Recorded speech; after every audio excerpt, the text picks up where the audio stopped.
आप सबका अमरीन पाठशाला में स्वागत है। आपकी अपनी हिंदी टीचर आज जो हमारा यूनिट 10 चल रहा है उसकी जो हम जीवनी पढ़ रहे हैं, प्रेमचंद घर में जो लेखिका हैं शिवरानी देवी प्रेमचंद की पत्नी हैं और इसी का पार्ट 2 पढ़ने जा रहे हैं। इसमें हम बड़े बाबू, 5 रुपए का गुड़, विवाह, चुनारगढ़, इलाहाबाद, शिवरानी देवी, कानपुर का जीवन और महोबा वन को इसमें जो टॉपिक हैं वो पढ़ेंगे कि इनका बड़े बाबू के साथ क्या बात हुई थी, 5 रुपए के गुड़ में क्या बात हुई थी कि 5 रुपए का गुड़ इन्होंने अंदर जो टॉपिक रखा है, विवाह इनका जब हुआ था उसका वर्णन है, चुनारगढ़ का वर्णन है, ये चुनारगढ़ गए थे, इलाहाबाद गए थे उसका वर्णन है, शिवरानी देवी इनकी पत्नी का वर्णन है, कानपुर का जीवन और महोबा के बारे में इसमें पढ़ेंगे। तो चलिए ज़्यादा समय बर्बाद न करते हुए क्लास की तरफ बढ़ रहे हैं और आप भी समय बर्बाद न करते हुए जल्दी से सब्सक्राइब के बटन पे जल्दी से सब्सक्राइब कर दीजिए। आशा है आप लोगों ने सब्सक्राइब कर दिया होगा और मैं भी यहाँ पर आ चुकी हूँ। वीडियो को लाइक कमेंट ज़रूर करें और ज़्यादा से ज़्यादा शेयर करें जिससे आपके मित्रों को भी फ़ायदा हो। चलिए हम पढ़ते हैं बड़े बाबू। कहाँ से पढ़ना है कि बड़े बाबू में पार्ट 2 चल रहा है, तो बड़े बाबू से स्टार्ट करते हैं। तो यहाँ पर प्रेमचंद बताते हैं, प्रेमचंद के बारे में कौन लिख रहा है, शिवरानी देवी जो है इनकी पत्नी और ये लेखिका भी है, दिख रही हैं। एक रोज मेरे पिता के दोस्त बड़े बाबू ने मुझे बुलाया। मैं गया। मेरी पीठ पर हाथ फेरकर बोले, तू दुबला क्यों हो गया है? क्या दूध घी तुझे नहीं मिलता? तेरी माँ नहीं देती? तुम दूध खूब पिया करो, घी भी खूब खाया करो। उनके इन शब्दों को सुन मैं रो पड़ा। उन्होंने मुझे गले से लगा लिया। कहा, बेटा रो मत। दूसरे रोज मैंने देखा चाची ने मेरी दाल में कच्चा घी डाल दिया। मैंने कहा, मेरी दाल में कच्चा घी क्यों डाल दिया? कच्चा नहीं पक्का है। मैंने कहा, दाल में घी डाला है, ढाला ही क्यों? तुम ही तो घर घर रोते हो कि तुझे कुछ नहीं मिलता है। मैंने किससे कहा? बड़े बाबू से कहा है कि मेरी चाची मुझे घी दूध नहीं देती। और किससे कहेगा? मैंने नहीं कहा, तूने नहीं कहा तो वे कैसे ही शिकायत करते?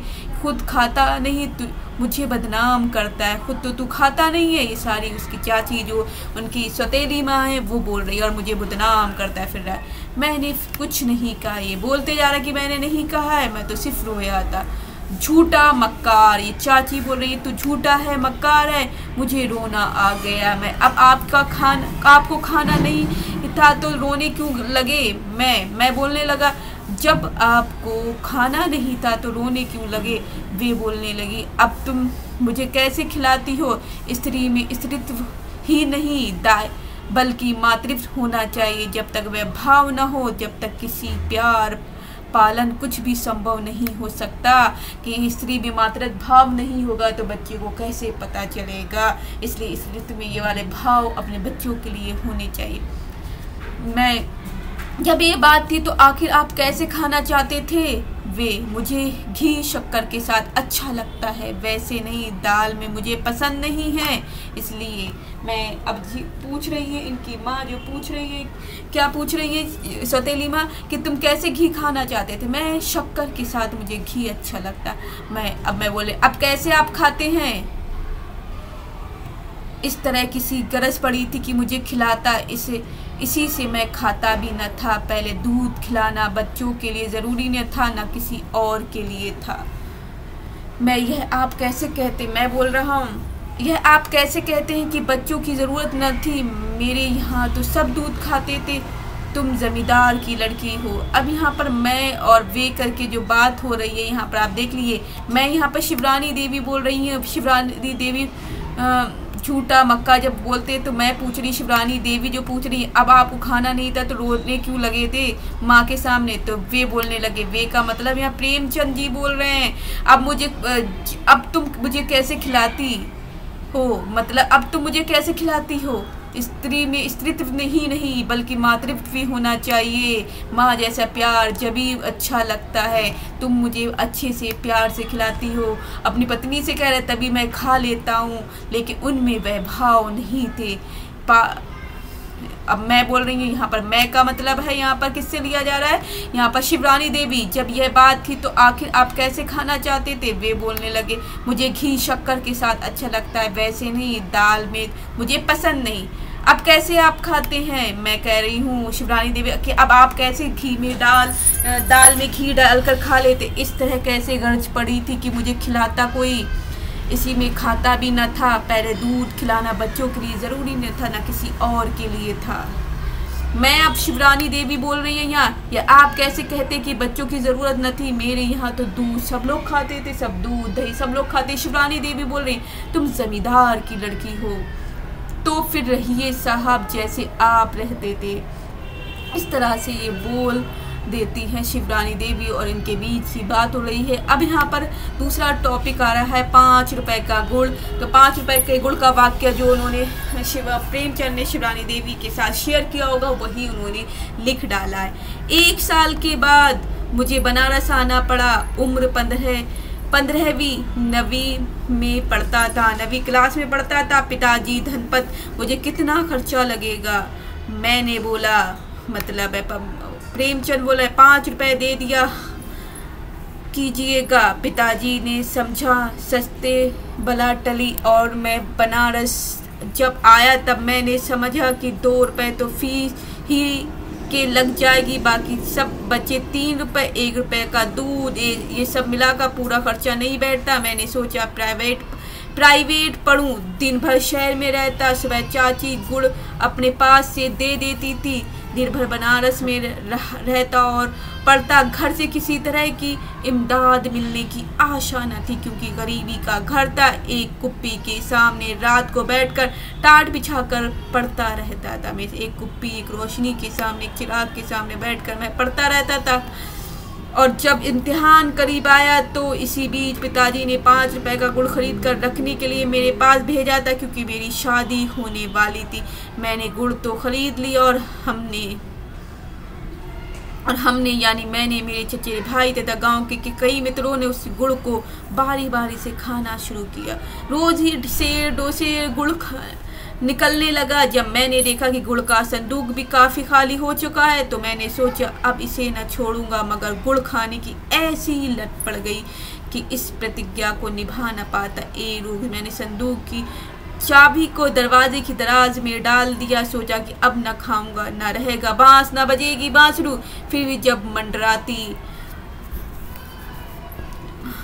मंडली इकट्ठा हुई तो गुड़ ना खाने की प्रतिज्ञा न रख सका। प्रतिज्ञा तोड़नी ही पड़ी और दराज में से कुंजी निकाली गई और फिर से खाना शुरू हो गया। गुड़ जब आधा हो गया तब मैंने उसकी चाबी कुएं में डाल दी। जब पिताजी घर आए और चाची से गुड़ मांगा तो संदूक का ताला तोड़ना पड़ा। चाची गुड़ देखकर बहुत चिल्लाई। मेरी शादी हुई। मैं अपनी शादी से बड़ा खुश था। मंडप छाने के लिए बांस मैंने खुद काटे थे। पहली शादी पर ये बहुत खुश हो रहे थे। अब विवाह हुआ तो विवाह के साथ क्या हुआ? मेरा विवाह बस्ती जिले के मेहदावल तहसील में रामपुर गांव में हुआ था। वे भी अपने घर के जमींदार थे। कुछ पूरब के रीति रिवाज ऐसा है कि जब मुझे घर से लोगों ने बुलाया तब सैकड़ों स्त्रियां घर में थी। हंसी मजाक के बाजार गर्म था। पुरुषों के नाते तो मैं भी एक था। मुझे हंसी मजाक अच्छा भी लगता था। सब मुझे हंसी मजाक करती थी। मैं अकेला उनसे परेशान था। खैर किसी तरह उनसे उबरा। फिर मेरी पत्नी की विदाई का समय आया। कई रोज का अरसा हो गया। ऊंट गाड़ी से आना पड़ा। जब हम ऊंट गाड़ी से उतरे मेरी स्त्री ने मेरा हाथ पकड़कर चलना शुरू किया। मैं इसके लिए तैयार न था। मुझे झिझक मालूम हो रही थी। उम्र में वह मुझसे ज़्यादा थी, वो मुझसे बड़ी थी। जब मैंने उसकी सूरत देखी तो मेरा खून सूख गया। मुझे वो बिल्कुल भी ना भाई। मैं ठीक तो थी। मतलब अब यहाँ पर जो शिवरानी देवी कह रही है मेरी जब मुझसे शादी हो मैं तो ठीक थी। पहली पत्नी चलो सही नहीं लगी तो सुन भी सीखी सरीखी कि पाकर अपने को कुछ लगे हो और तुम भी सीधी गरीब को पाकर अपने को कुछ लगते हो। नहीं जी, बेशर्मी ये मुझे पसंद न थी। जो जितनी ही दूर रहता उसे उतना ही देखने के लिए दिल में कौतूहल होता है। मैं कहती इसके माने तो बहुत हुए कि औरतें हमेशा पुरुषों से तेज रहती है तो अच्छी रही मेरे को मारे शाह मदार। बड़े से दबना छोटे से दबाना यह तो कोई अच्छी बात नहीं है। अजी तुम्हारे साथ पहले से मेरी शादी हुई होती तो मेरा जीवन इससे आगे होता। अगर यहाँ पर पूछ रहे हैं शिवरानी देवी से प्रेमचंद की, अगर तुम्हारी साथ मेरे से पहले से शादी हो गई होती तो मेरा जीवन आज कुछ और हो जाता, इससे और आगे होता। लेकिन हमारा जीवन उससे हुआ था, पहली पत्नी से हुआ था, लेकिन इसलिए मैं थोड़ा पीछे रहूँ। जब से तुम आई हो तब से मैं आगे बढ़ा हूँ। मैं मतलब यहाँ पर शिवरानी देवी कभी, जब तक इंसान देरी रात न देखे तब तक रोशनी का वक्त उसे कैसे मालूम हो। तुम अपनी चाची के साथ मेरी भी मिट्टी पलीत कर देते, फिर तुम्ही में कौन सी मदद मेरी की। मुझे खुद इस घर में स्थान बनाना पड़ा, अपने लिए नहीं बल्कि आपके लिए भी। अगर आप मेरी बीवी होते तो मैं बताती कि स्त्रियों के साथ कैसे रहना चाहिए, क्योंकि मुझे खुद ही यहाँ पर आके तुमने कोई भी मदद नहीं करी मेरे ससुराल आने पर, मुझसे शादी होने पर, लेकिन मैंने अपना स्थान खुद ही बनाया है। और अब अगर मैं तुम्हारा पति और तुम मेरी स्त्री होती यहाँ पर शिवरानी, तब मैं आपको समझाती कि स्त्रियों के साथ कैसे रहना चाहिए। अच्छा तुम ये समझती हो कि मैं रहना नहीं जानता था।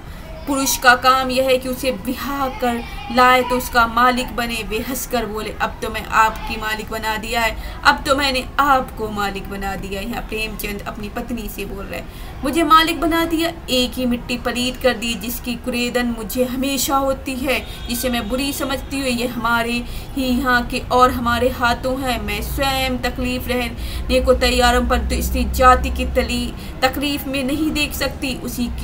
उसी का प्रयास शायद मुझे भी करना पड़ेगा। हालांकि मैं बेगुनाह हूँ, मेरे पिता को मालूम होता तो आपके साथ मेरी शादी हरगिज न करते। वह बस सूरत तो थी, उसके साथ साथ जबान की भी मीठी न थी। वो बता रहे हैं कि मेरी पहली पत्नी बस सूरत तो थी, साथ के साथ जबान की भी मीठी नहीं थी, बहुत कड़वी थी, तेज तर्रार थी। वह इंसान के और भी दूर कर देता, यह गुण इंसान को और दूर कर देता, इसलिए मेरी पहली पत्नी मुझसे और दूर होती चली गई।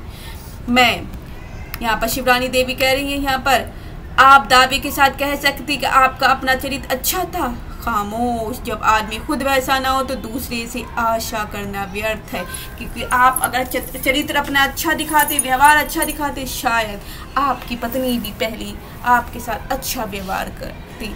मैंने उनको उनके घर पहुंचा दिया और खुद अपने यहाँ रह गया। मेरी क्या ज्यादती, जब मैंने उनके घर पहुंचा दिया, जब उनसे वो ज़्यादा मतलब बोलती थी, इसलिए मैंने उनके व्यवहार के कारण उन्हें घर पहुंचा दिया। इसमें मेरी क्या गलती।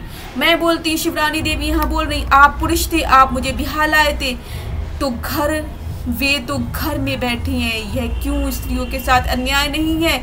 मैं भी बस सूरत होती तो आप मुझे भी छोड़ देते। अगर मेरा बस होता तो मैं सब जगह ढिंढोरा पिटवाती कि कोई भी तुम्हारे साथ शादी न करे। अगर मैं इस जगह होती, अगर मैं बस सूरत होती, तुम भी मुझे अपने घर पहुंचा देते। अगर मैं उसकी जगह होती तो मैं पूरे गांव में ढिंढोरा पजवा दी कि तुमसे कोई भी शादी न करे। इसीलिए तो तुम्हें मालूम न हुआ। पहले किस्सा भी तो सुनो, पीछे गर्म होना। मेरी बारात आई, मेरे पिता को मालूम हुआ कि मेरी बीवी बहुत बदसूरत है। बेहाई की हरकत उन्होंने बाहर ही देख ली। यह मेरी शादी चाचा के पिता ने ठीक की थी। पिताजी चाची के बोले, लाला जी ने मेरी लड़की को कुएं में ढकेल दिया है। अफसोस, मेरा गुलाब सा लड़का और उसकी यह स्त्री, मैं तो उसकी दूसरी शादी करूंगा। चाची ने कहा, देखा जाएगा, क्योंकि मेरे पिताजी को भी नहीं पता था वो कैसी है, कैसे चलन वाली है, कैसा उसका व्यवहार है। जब उन्होंने देखा तब उन्होंने फौरन ही बोल दिया था, मैं तो अपने लड़के की, मेरे पिताजी ने बोल दिया था कि मैं प्रेमचंद की दूसरी शादी करूंगा। जब मेरी चाची जमनिया इनकी सौतेली माँ है, जब मेरी चाची जमनिया जाने लगी तो मेरी बीवी को भी साथ लेती गई। 6 महीने भी वहाँ पिताजी ना रहने पाए थे कि उनका तबादला लखनऊ हो गया। मैं तो 9वीं में पढ़ता था, मैं 9वीं क्लास में पढ़ता था। पिताजी लखनऊ जाते समय सबको मड़वा पहुंचा गए। मैं तो पहले ही से वहाँ अब यह सब बला मेरे सिर पड़ी। चाची मेरी पत्नी पर शासन करती थी, उसकी शिकायत भी चाची एकांत में मुझसे किया करती थी। वह भी अपनी किस्मत को रोती थी।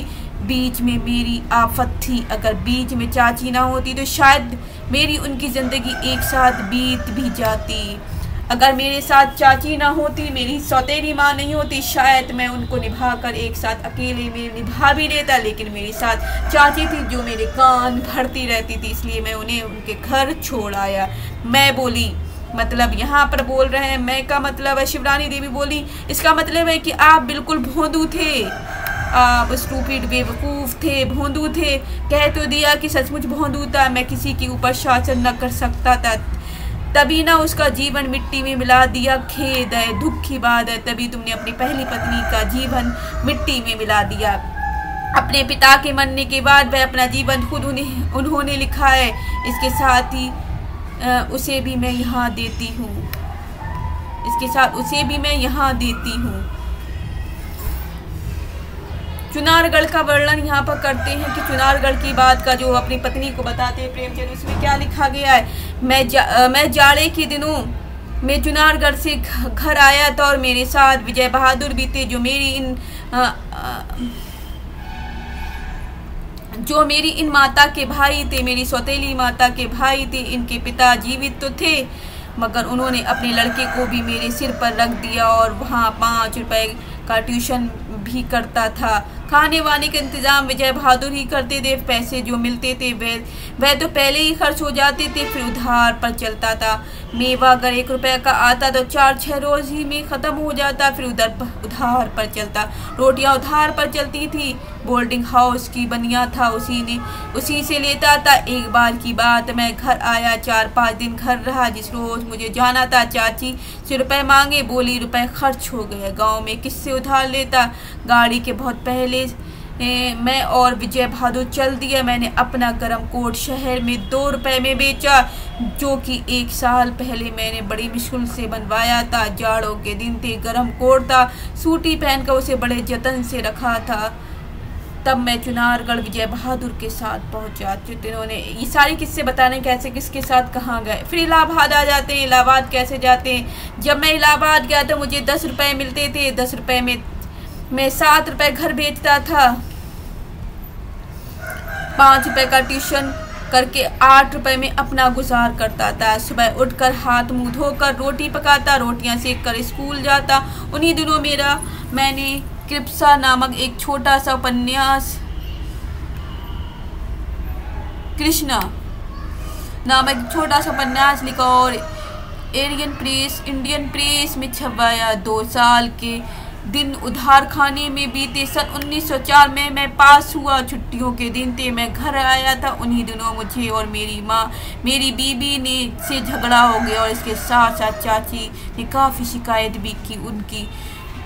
क्रोध में आकर मैंने उनको डांटा, वे भी झल्लाई मुझ पर। मैंने कहा तुम अपने घर जाओ, इससे कहीं बेहतर होगा। मैंने विजय बहादुर का इनको पहुंचाओ, मेरा कहना था कि वे उन्हें पहुंचाए। उसी के पहले 1 साल पहले मेरी चाची अपने मायके गई हुई थी। मेरी बीबी थी, मैं था। घर में मेरी चची और चचेरी भाभी थी। खैर उन दिनों उनके पैर में तकलीफ थी। कभी कभी वे भूत प्रेत की तरह आओ बाओ बकती रहती थी। एक अड़ियल ओझाई के काम करते थे, वैद का काम करते थे। मेरी चाची ने कहा उन्हें बुला लाओ। मैंने उन्हें बुला लाया।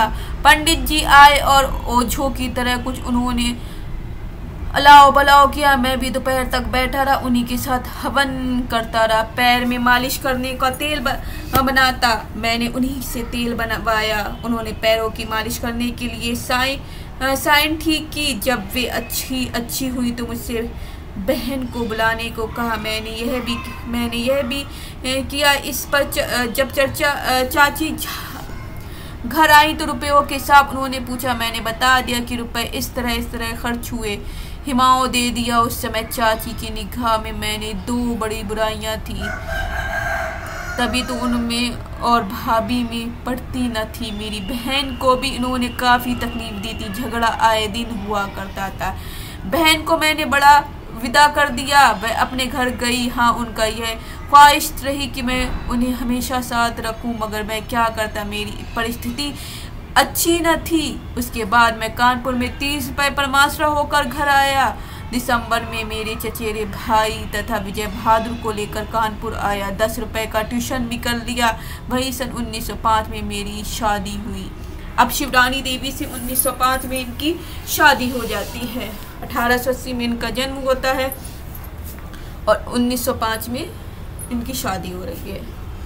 शिवरानी देवी, मेरी पहली शादी 11वें साल में हुई थी। वह शादी कब हुई थी इसकी मुझे खबर न थी।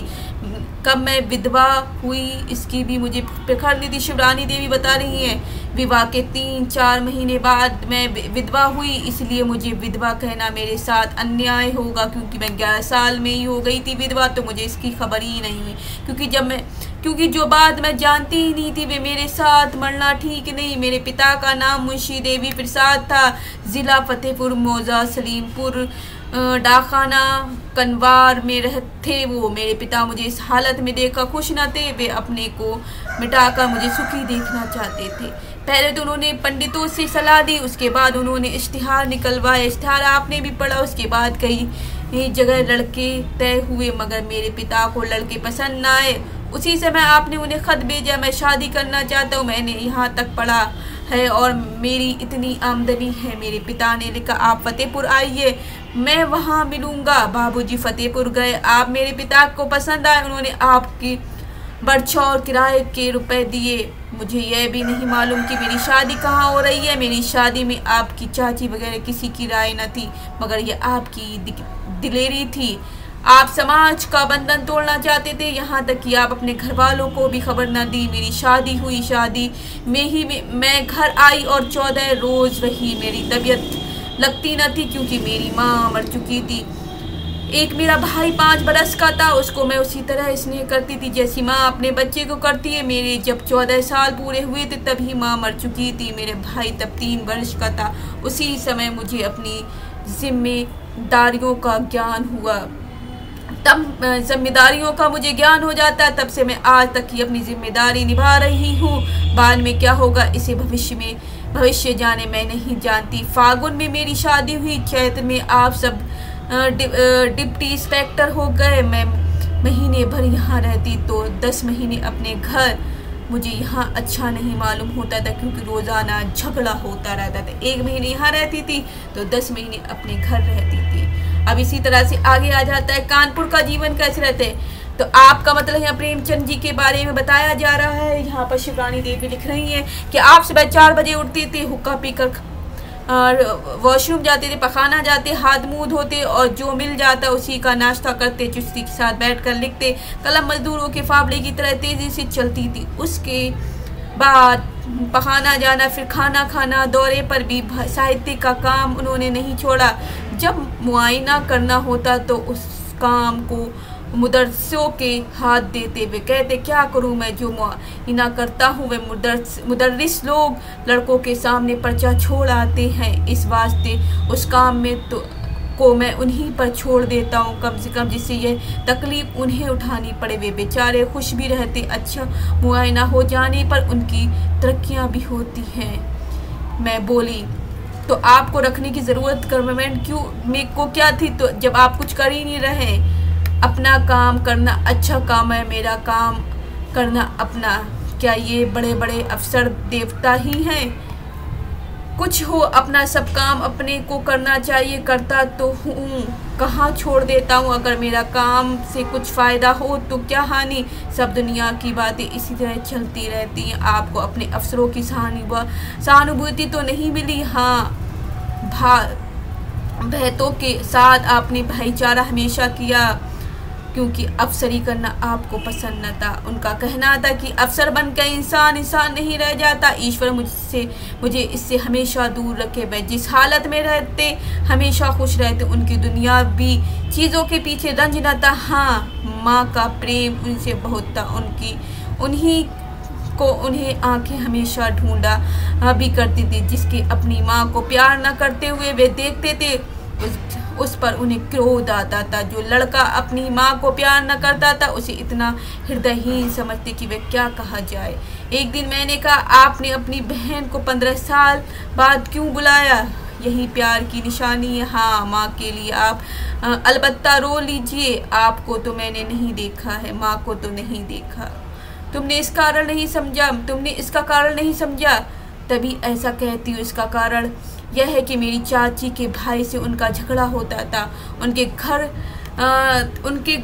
घर था रहने के लिए। आप हटती तो कहाँ जाती? अगर मैं अपने साथ रखता तो वे कहती तुमने एक औरत को, अपने एक बच्चे को भी निकाल दिया। ये सब कहने की बातें आप आपकी वह खुशाबन नहीं कर रही थी। नहीं जी, वह अपना कर्तव्य समझता हूँ।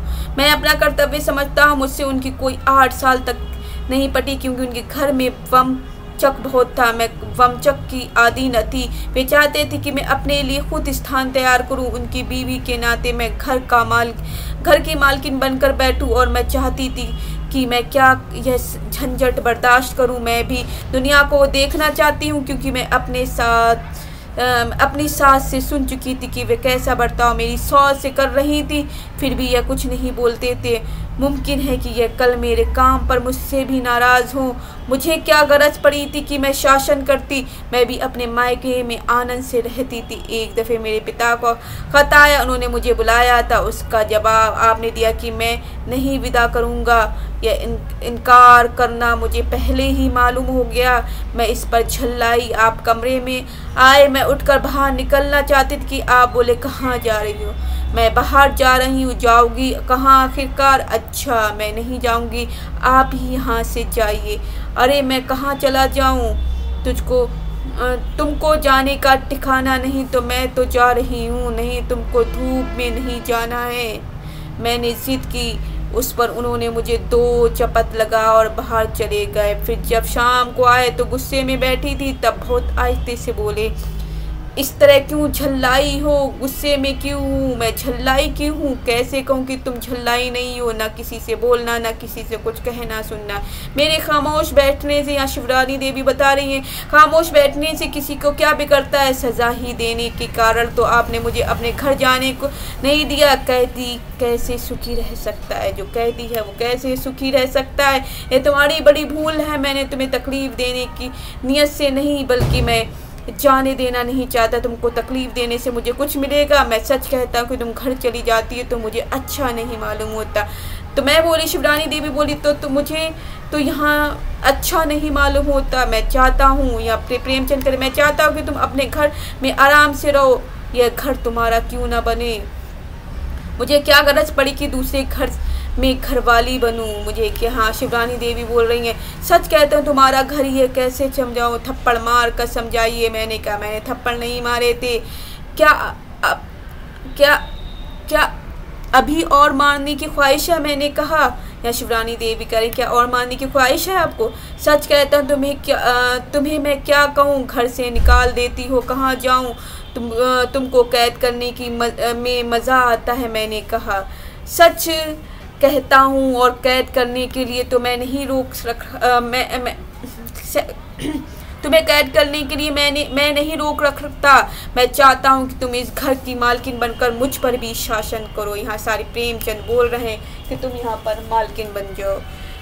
मैं ऐसा बनने वाली जीव नहीं हूँ। मैंने कहा, तब मैं क्या कह सकता हूँ? हाँ, तो मैं भी मजबूर हूँ। मैंने कहा, उन्हीं दो मेरे खिलाफ उसकी चाची ने उनसे कई बातें कही थी। ये सारी बातें यहाँ पर शिवरानी देवी बता रही हैं, लिख रही हैं। वे मुझसे नाराज़ थे, सोचते थे मुझे मनाए तो मैं अपने दिल की बातें बतलाऊं, मगर मैं ऐसी उड्डन थी कि मुझे इसका कोई गम न था। हर कई रोज़ के बाद खुद मेरे पास आए, बोले, मुझे तुम ऐसा क्यों कहती थी? मैंने कुछ भी नहीं कहा। मैंने कहा, नहीं, तुमने कहा होगा, तभी तो चाची कहती है। मैं मतलब शिवरानी देवी कही, अगर आपको मेरी बातों का विश्वास हो गया तो यकीन रखिए मैंने नहीं कहा। अगर आपको विश्वास नहीं है तो मैं क्या कर सकती हूँ? कोई भी मेरे खिलाफ कुछ भी बोलेगा तो आप ऐसे ही सुनते रहेंगे।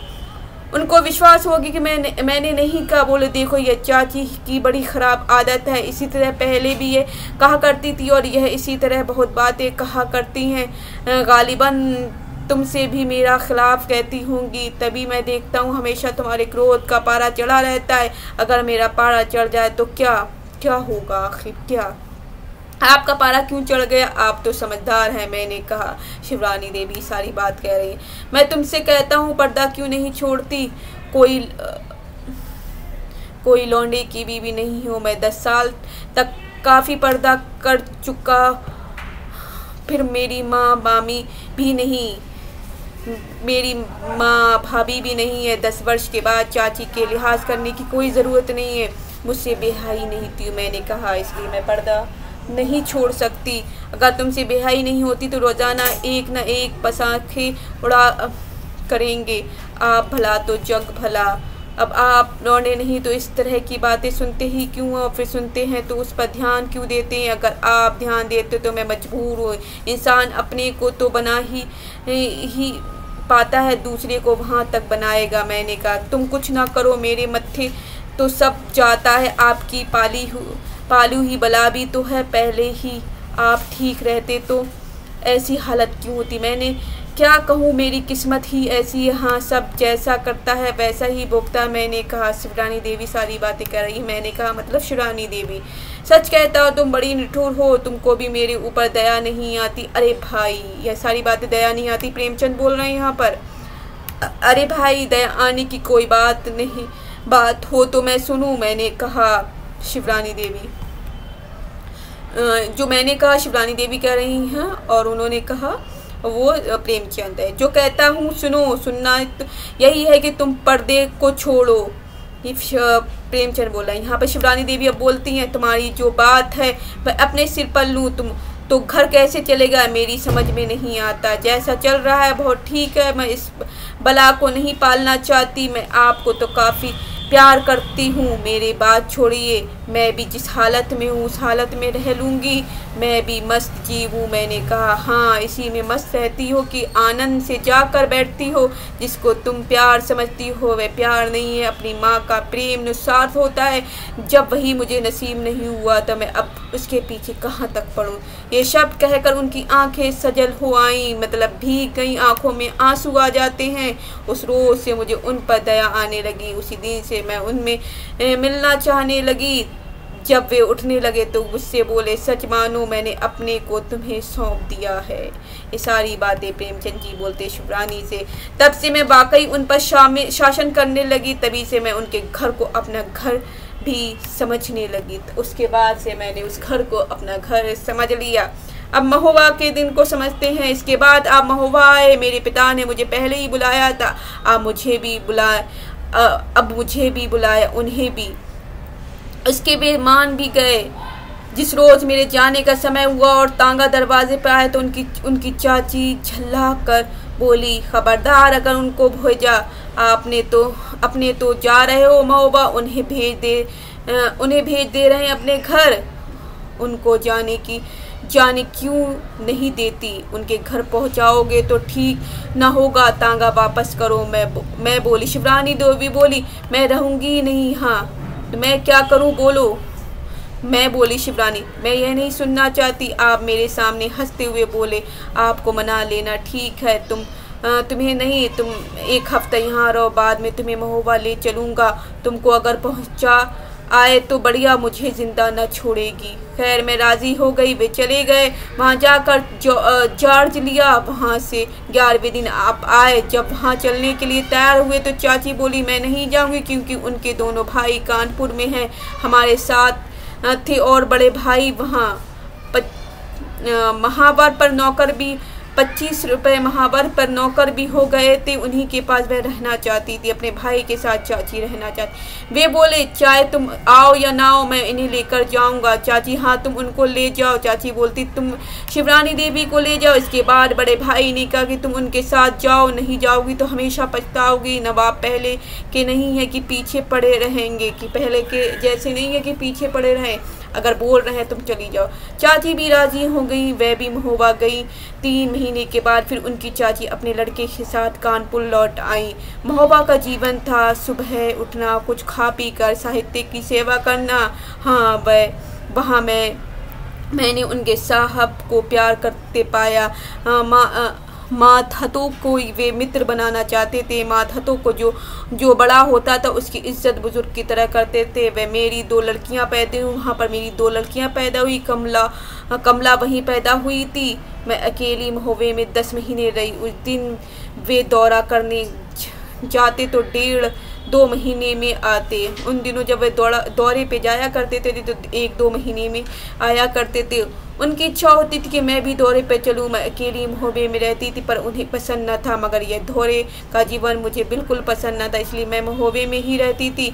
महोबे में बेकार में दूध, घी, बर्तन सब मिलते थे, मगर खाने का सामान वे अपने पास से मंगाते थे। दूध तो इतना मिलता था कि नौकर लोग खोआ बनाकर खाते थे। पहले तो बेकार लेने से उन्हें इनकार किया, तब वहाँ के रईसों ने कहा कि ये नियम है, आप यह नियम हटा देंगे तो यह कभी किसी को बेकार आदि नहीं देंगे।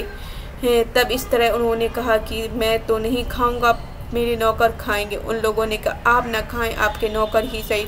वहाँ की एक प्रथा यह है कि किसी का अफसर के माथे पर तिलक लगाकर वह रुपया देते हैं, उनसे आप दही अक्षत तक तो लगवा लेते हैं, बस पान उठाकर मुंह में डाल गले मिले रुपए के लिए आप कहते थे मुझे माफ़ कीजिए। उसने अगर कहा कि यहाँ क्या नियम है तो बड़े ही मीठे शब्दों में कहते नहीं साहब, यह मेरा सिद्धांत नहीं कि इसके लिए आप मुझे क्षमा करें।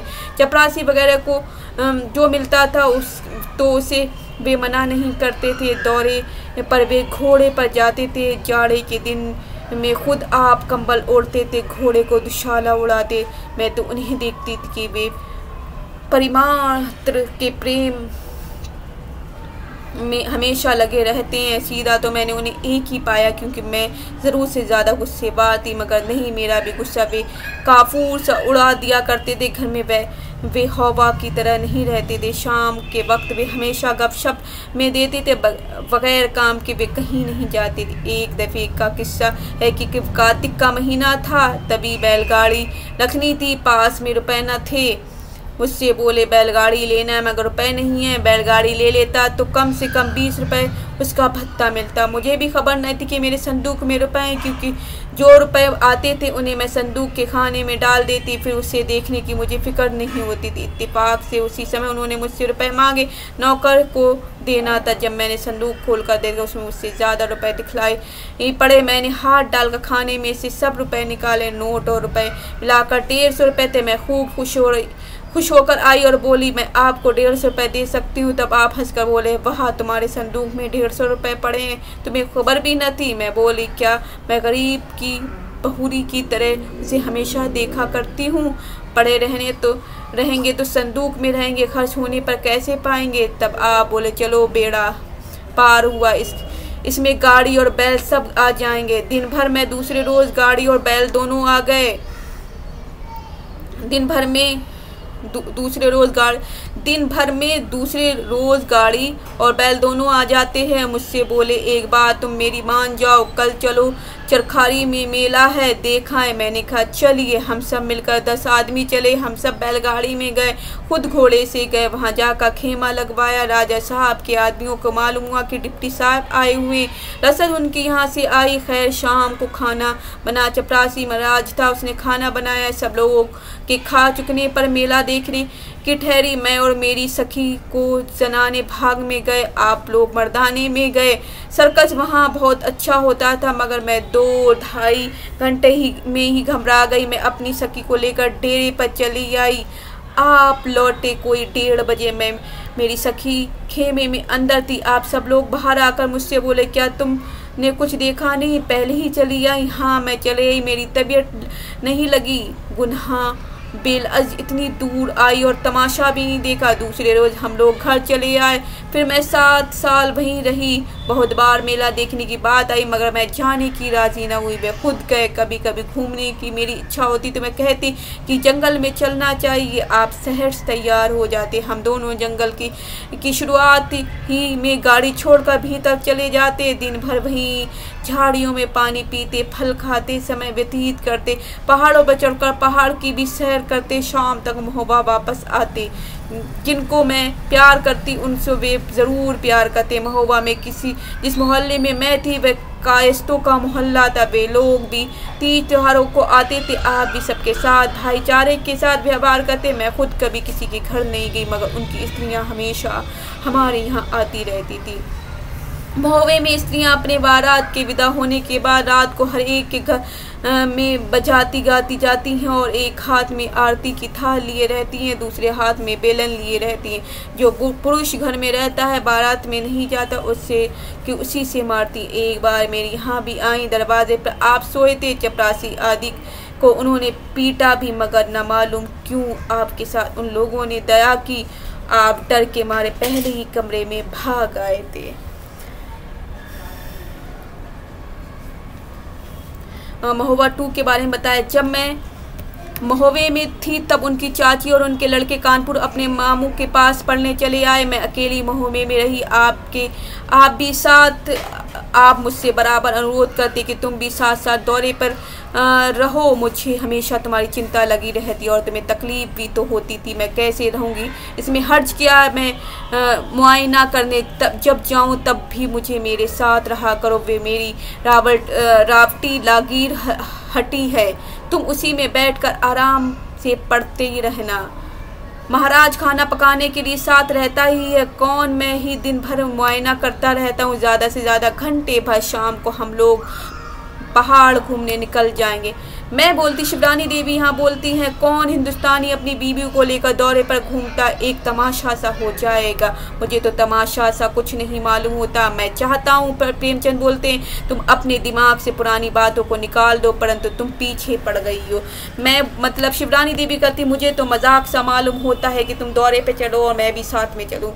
अंग्रेज़ों को देखो कितने आराम से वे रहते हैं, मतलब अपनी पत्नियों के साथ। मैं शिवरानी देवी बोलती, यह अंग्रेज़ों का मुल्क नहीं, यह तो हिंदुस्तानी है। तभी तो परेशान होते हैं। मुझे तो बेहुदापन मालूम देता है। तुम अकेली यहाँ रहो, मैं दौरे पर परेशान रहूँ, इसमें लाभ ही क्या है। इसलिए हम साथ साथ रहे तो फ़ायदा ही फ़ायदा। कुछ भी हो, लज्जा मालूम होती है। यहाँ पर शिवरानी देवी, कुछ भी हो, मुझे लज्जा मालूम होती है, शर्म आती है। फिर आराम क्या रहेगा। आज यहाँ कल वहाँ, क्या लाभ। मैं तो रोज़ इसी तरह घूमता हूँ। यहाँ पर प्रेमचंद बोल रहे, आपको तो घूमने के लिए सरकार वेतन देती है, भत्ता, ऊपर से मुझे क्या मिलेगा भला। मुझे ऊपर से क्या मिलेगा, तुम्हें आराम मिलेगा और क्या। प्रेमचंद बोलते हैं, मैं ऐसे आराम से बाज आई तब मैं मजबूर हूँ। और यहाँ पर महोबा 2 ख़त्म हो जाता है। और यहीं पर ही हमारा पार्ट 2 जो हम कर रहे थे बच्चों, या इसमें हमने महोबा तक पढ़ा है, वो ख़त्म हो चुका है। इससे आगे हमारा पार्ट 3 आएगा। तो हम नेक्स्ट पार्ट में बच्चों मिलेंगे। तब तक के लिए bye bye, take care, have a nice day. जहाँ रहें खुश रहें, आबाद रहें। जय हिंद, जय भारत।